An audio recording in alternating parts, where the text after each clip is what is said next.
Greetings folks, welcome back today. We're outside today. I have to stand really careful where I am because I'm right next to a bank of water.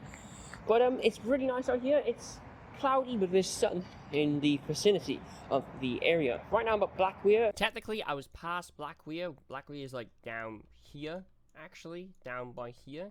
So technically I was past it. So yeah, it's Blackweir there. Port kind of fields. I was technically up here near, where was I near? What was it? Just past, yeah, just past Field. Basically near Balfour by here. Basically on this ridge. I was like right down here. I could probably show you actually. So if I drop below, can I drop down here? No. I can drop myself on the road here. Basically, I was down there. And if you don't know where that is, I'll pop it up on the map. But really nice place, really decently out of the house. And just a lot of fun. I used to come down here along with Curtis and Ashley and my dad's. And you know, just chill out here. So yeah, it's actually a lot of fun. I look like an absolute klutz talking to this thing. Should I even use this? Whatever, we'll just use the audio on my camera. It should be fine enough. There is like a motorway next to me, so that is a bit of a problem. And right now I do have you guys mounted on a very sparse system. I need to turn up the f-stop because it's, see how it's, yeah, this is all getting overexposed. It looks horrible. Maybe I can turn you.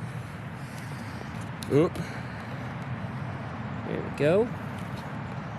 So I got a new tripod system with a ball mount, and right now my tripod is wrapped around my bike handlebars.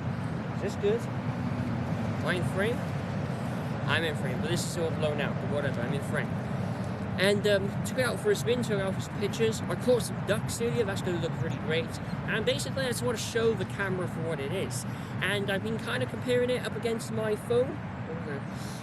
Not as a full comparison, but I will bring a comparison between this camera and my phone, which was my camera, my flagship camera for all my videos. So that will come.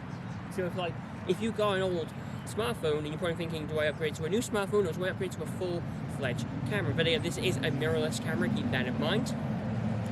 But yeah, the way I got it rigged up right now looks so stupid. Here, I'll take a picture on my phone. See, this is where a phone comes in handy. Being able to take pictures of the rig system I put on. So yeah, I've been taking pictures on my phone in Pro and in Auto.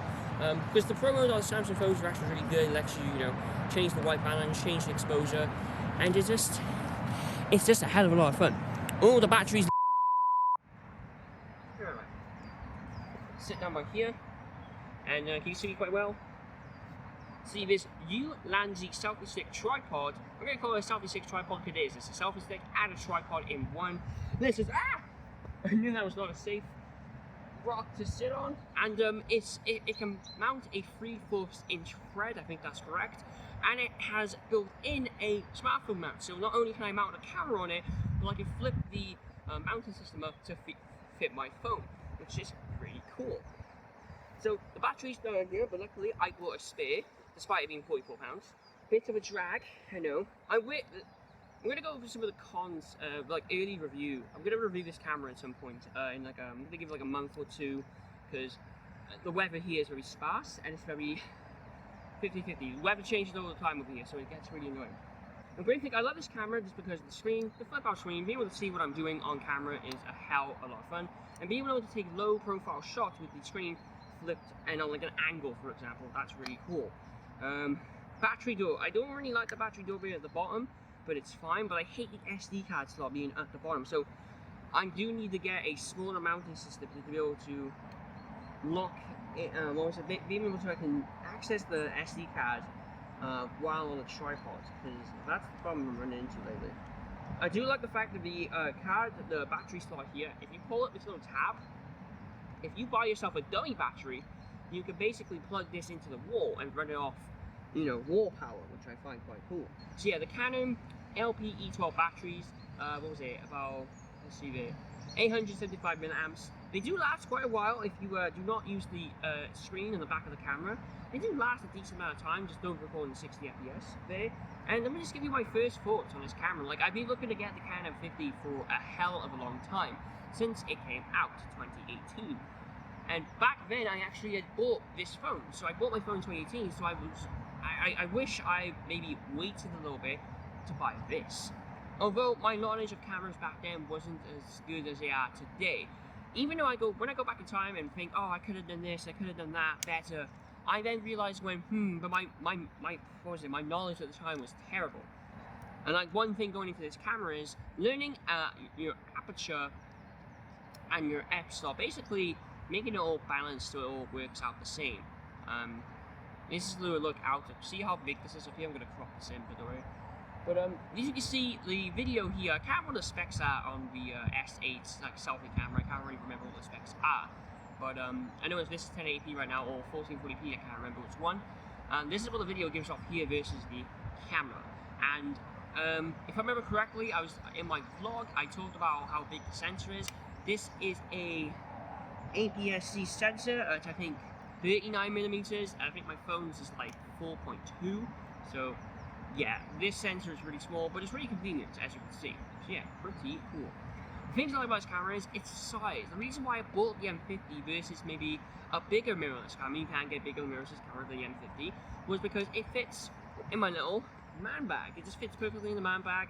I don't have to carry around a massive bag. I will be getting a camera bag for this though, properly, like to take extra lenses. But just to hug around in here, it's perfect, and I can still keep other stuff in this bag as well. So pretty nice, pretty easy. The flip out screen, that's just amazing there. I do want to get a better strap. This came with the camera, and the only reason I'm using this so I don't drop the damn thing. Because a lot of the time when you get a camera, a lot of people in like reviews say, here's a safety strap. Nobody's going to use that. But I'm going to get one that clips on the side, so it clips on and then clips off, so I can just take it off when I'm shooting tripod footage, because trying to shoot tripod footage with this thing dangling is just annoying. So I really love the fact as well that it has a sensor by the the viewfinder, so when you put your eye to it or any like sensory, it turns off the screen to save battery life. That's a really great plus, because this has a tiny ass battery. And I mean, overall, there's things on this camera I gave up because of the portability, because I'm used to shooting on a smartphone, so I'm used to being able to take it anywhere without going into a shop or a store and having people staring at me like a weirdo. Like, try walking into Tesco's with a big Aria Alexa. That's not going to happen. Or Aria Alexa. But yeah, this is quite nice. I'm going to color grade this a little bit differently. I know people say color grade phone footage, but I do it, and I do add a LUT to it to give it a look.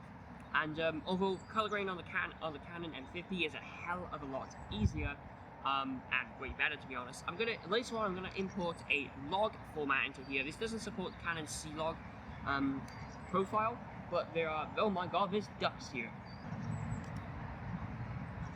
Probably shot down at the wrong shutter speed, but I really wanted to capture these ducks. Perfect. I do need to get a better lens, because the kit lens can only do so much, because right now it's a 15 to 45, but this is a crop sensor, so in real world terms that would be an 18 to 55, I think it is, if I remember correctly. Before I got this, I would shoot on my mate's Nikon D3200, which is a full DSLR camera, and the kit lens is like the body of the camera.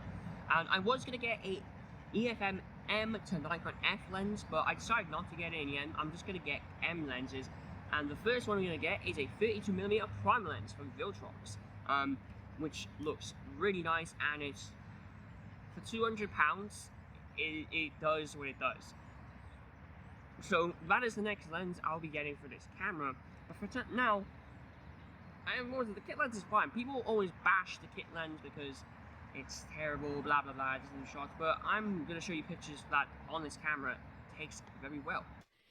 Here we have some images that I took throughout that day on my little expedition around Cardiff. And the kit lens is not that bad. This shot looks pretty good, and I had this zoomed in all the way, I think at 45mm there. This is actually a really good image. I quite like it. Colors are good. The framing is a bit unbalanced, but I could probably fix that anyway in post. Yeah, decent. Like, if you had told me, oh, this was taken on a mirrorless camera, I wouldn't be able to tell. The next picture is of a graveyard. Again, this, if you had told me, taken on a mirrorless camera or a DSLR, I'd figured you'd be lying. Again, really good. If we jump over to this picture, now, I can kind of tell, just by the framing, this was shot on a mirrorless camera. There were people off at a distance taking pictures as well. And yeah, so this is the kit lens. Look at this picture of my cat. Look how beautiful this is. And let's go over to some other ones here. Picture of Curtis. This is a nice one. Again, kit lens. And then this. Look at this.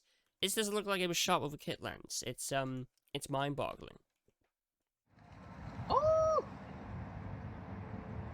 All these ducks are just being so great. They're just flying around. Oh my god, there's ducks. I would love to set my camera up on like another tripod. I do want to get like a monopod so I can just quickly, you know, flick out and set up.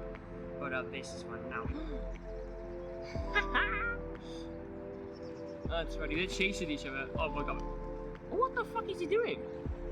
You can't see this, but the duck is quite literally trying to, you know... What are they doing? It looks like the one duck's trying to fuck the other duck. Or goose, or swan, or whatever. It's a bird. It's a bird that swims. One's having a rotten duck. But yeah. Oh my god. We're gonna flip the camera around to show you what's going on over here. Because right now these duckies are like, they're just I'm waffling over ducks. What's wrong with me? Get to work. I go over there. Let me over here.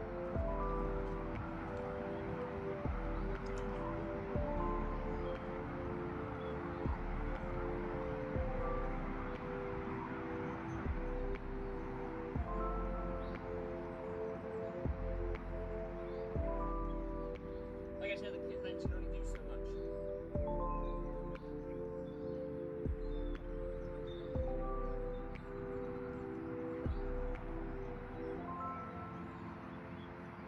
They're all swam away. They're all over there.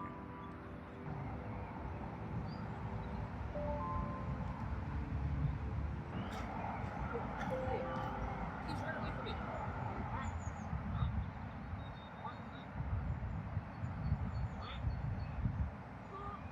Just slow.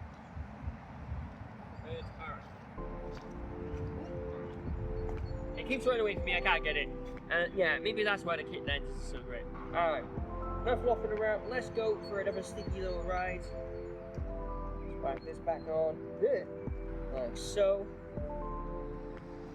It's one of those pinchy ones. Ah, the fucking air. So I would ride with that attached to the camera, but it's a bit bouncy and it doesn't stay on all the way. And this is quite a thick case. Ooh, what's it doing now? I don't know, but yeah, we're gonna go up the stream, I think, or maybe we should turn around. I wanna keep going. What time is it? Maybe 12. You know what, we're gonna make a return to the house, but on the way back, we're gonna take some more city shots. And that's the thing when it comes to photography. We need to like go out and just take pictures of everything. Wildlife, you know, city stuff. I need to try and find, I do really like taking pictures of wildlife, you know, ducks, man. This is looks. Hey, you gonna come back over here? Okay, so you can't. Alright, well, fuck you then. But yeah, gonna go back to the city, take some city shots, and try not look like a fish out of water.